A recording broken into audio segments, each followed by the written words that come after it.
ये जो बदमाशी अपनी तरफ से टीवी पे बैठ के दिखाते हैं, अंदर से इनका हौसला ये सही बुज़दिल किस्म के लोग हैं। इस एप्लीकेशन को थ्रू टीसीएस उनके ऑफिस भेज रहे हैं, मुतलका एसएचओ जो है उनके ऑफिस भी भेज रहे हैं और एसएसपी ऑपरेशन जो है उनके ऑफिस भी भेज रहे हैं। लगता है कि हम अकेले रह गए हैं जिनके खिलाफ ही उन्होंने सारे केसेस किए। प्राइम मिनिस्टर से लेके नीचे तक सफाई तक कहते हैं कि जी ऊपर से हमें कोई इशारा करता है। अभी एक और बड़ी अहम बात है जो आपको पता होना चाहिए कि इमरान खान की ज़िंदगी बहुत सख्त खतरे में है। आपको पता है क्योंकि राना सनाउल्लाह जिसने साइफर का केस का भी आपको पता होना चाहिए कि राना सनाउल्लाह ने किया था, फॉरेन ऑफिस ने नहीं किया था। ये साइफर का केस गद्दारी का इमरान खान के ऊपर राना सनाउल्लाह ने किया था। एक ये बात होगी।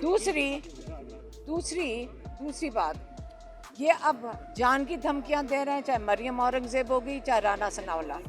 ये जो बदमाशी अपनी तरफ से टीवी पे बैठ के दिखाते हैं, अंदर से इनका हौसला ये सही बुज़दिल किस्म के लोग हैं।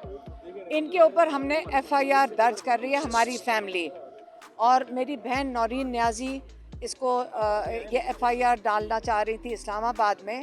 तो हमारे यहाँ लॉयर मौजूद हैं, राना मुदस्सर ये बताएंगे कि क्या मसाइल आ रहे हैं कि ये एसपी हमारी एफआईआर जो थाना है वो एक्सेप्ट नहीं कर रहा राना सनाउल्लाह के ऊपर। जी अस्सलाम वालेकुम जी। जैसा मैम ने सारी तफसील आपको बता दी है, देन इंटीरियर मिनिस्टर जो राना सनाउल्लाह थे उन्होंने ही ये साइफर केस बनाया, उन्हीं के नीचे ये साइफर केस की प्रोसीडिंग हुई, इसकी तफ्तीश उन्होंने की और ये सारी चीज़ें बनाई और लेटर ऑन ये साइफर आज तक चल रहा है और आज खुल के सामने आ गया कि साइफर जो है दर हकीकत वो क्या था। आज हमने राना सनाउल्लाह और मरियम औरंगजेब और दीगर जो लोग जो सारी साजिश में और सारी क्रिमिनल कॉन्स्पिरेसी में शामिल हैं उनके ख़िलाफ़ मुकदमा दर्ज करवाने के लिए मैम नौरीन न्याजी जो कि चेयरमैन इमरान खान साहब की सिस्टर हैं उनकी तरफ से थाने में गए। थाने वालों ने दरख्वास्त नहीं ली। उसके बाद हम एसएसपी ऑपरेशन इस्लामाबाद के ऑफिस गए, वहाँ हम खड़े रहे और काफ़ी देर वहाँ वक्त गुजारा, लेकिन एसएसपी ऑपरेशन जो हैं वो वहाँ पे दफ्तर में ना तो खुद रुके बल्कि चले गए किसी मीटिंग में और उनके स्टाफ ने हमारी एप्लीकेशन नहीं ली। तो आज हम इस एप्लीकेशन को थ्रू टीसीएस उनके ऑफिस भेज रहे हैं, मुतलका एसएचओ जो हैं उनके ऑफिस भी भेज रहे हैं और एसएसपी ऑपरेशन जो है उनके ऑफिस भी भेज रहे हैं। उसके बाद हम कल इस मुकदमे को अदालत में फ़ाइल कर देंगे इंदराज मुकदमा के लिए, ताकि इस चीज़ की तफ्तीश होनी चाहिए कि किस बात पे और क्या हक़ायक़ हैं इसके पीछे। इस पे बड़ी तहकीक होनी चाहिए। बड़े सारे इस पे कंसर्न्स हैं फैमिली के भी और पूरे पाकिस्तान के भी। तो इस पे मुकदमा दर्ज हो के मेरिट पे तफ्तीश होनी चाहिए और इसके पीछे जो भी महरक़ात हैं, जो भी लोग मज़ीद शामिल हैं, उनकी भी तफ्तीश हो के सामने आना चाहिए कि ये किसकी इमा पे या किसके कहने पे या इसने किस वजह से राना सनाउल्लाह ने ये स्टेटमेंट दी थी। ये दैन वज़ीर दाखिला था, इसी के कहने पे ये सारे मुकदमात जो हैं वो दर्ज हुए और आज ये जो चीज़ है इस पे फैमिली जो है इन मैम नौरीन न्याजी साहिबा इनकी तरफ से हम मुकदमा जो है वो दर्ज करने के लिए कल मुकदमा अदालत में दायर कर रहे हैं इंशाअल्लाह। मैम आपसे सवाल ये है कि जो जजेस हैं इनके खत के बाद आप अभी इन्होंने जो खत दिया उसके बाद अभी आप अदालतों पर एतमाद कर सकती हैं? देखिए, एक अभी केस जो डिविजनल बेंच है इसके आगे लगा हुआ है। डीबी जो डिविजनल बेंच है ये इसके आगे साइफर का केस लगा हुआ है और ये काफ़ी हद तक आगे बढ़ चुका था और ये हम इसको इस वक्त अतम एतमाद जब सारे पाकिस्तान ने कर दिया है और सारों को अब एक सारे सबूत आ गए हैं। पहले तो सिर्फ हम आप कहते थे ना इल्ज़ाम लगा रहे हैं आमिर फारूक पे, अब तो जजेस ने ये कभी दुनिया की तारीख में ये नहीं होगा कि आपके सारे जजेस आप अपने चीफ जस्टिस के ख़िलाफ़ अदम एतमाद कर दें। और उन्होंने प्रूफ दे दिया है कि कौन से केसेस इन्होंने इमरान खान के ख़िलाफ़ कि कितनी नाइंसाफ़ी की है।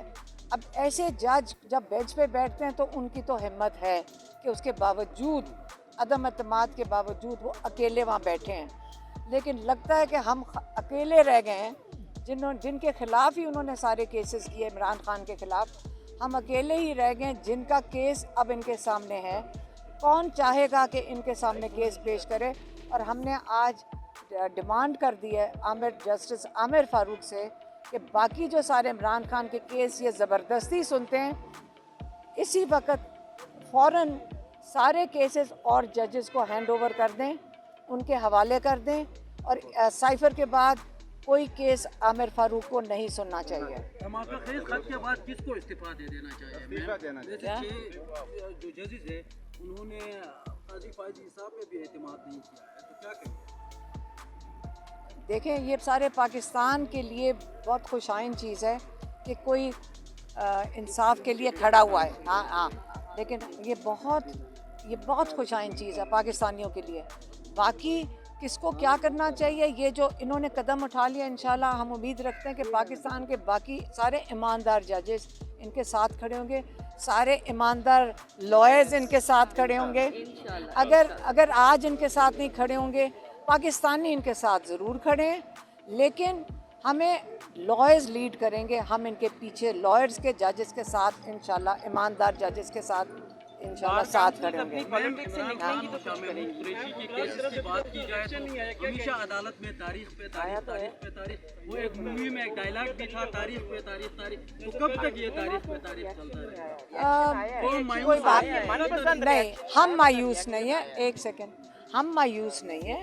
अगर जितना ये लंबा खींचेंगे, हम इमरान खान कहते हैं मैं उतने ही सब्र से, जो यहाँ लीगल प्रोसेस है मैं उसी के ऊपर चलूँगा।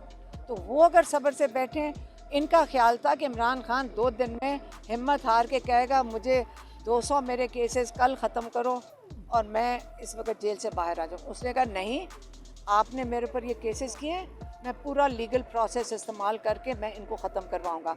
अब इनके लिए ये मुसीबत पड़ गई है कि इतने अहमकाना केस जब हाई कोर्ट के अंदर पहुँचते हैं जेल में से, जेल ट्रायल के बाद, तो जजेस को भी यकीन करें शर्म आ रही है कि किस किस्म के केस इमरान खान के ऊपर इन्होंने डाले हैं, राना सनाउल्लाह ने।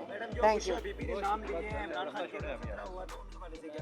देखें, आप देखें, क्योंकि अगर उन्होंने वो नाम लिए हैं तो वो सही कह रहे हैं कि आखिर जब सारी पाकिस्तानी कहते हैं, प्राइम मिनिस्टर से लेके नीचे तक, सिपाही तक कहते हैं कि जी ऊपर से हमें कोई इशारा करता है, तो और वो किसके नाम लें? जब आते ही इशारे ऊपर से हैं, सारे तो ऊपर ही कह दें।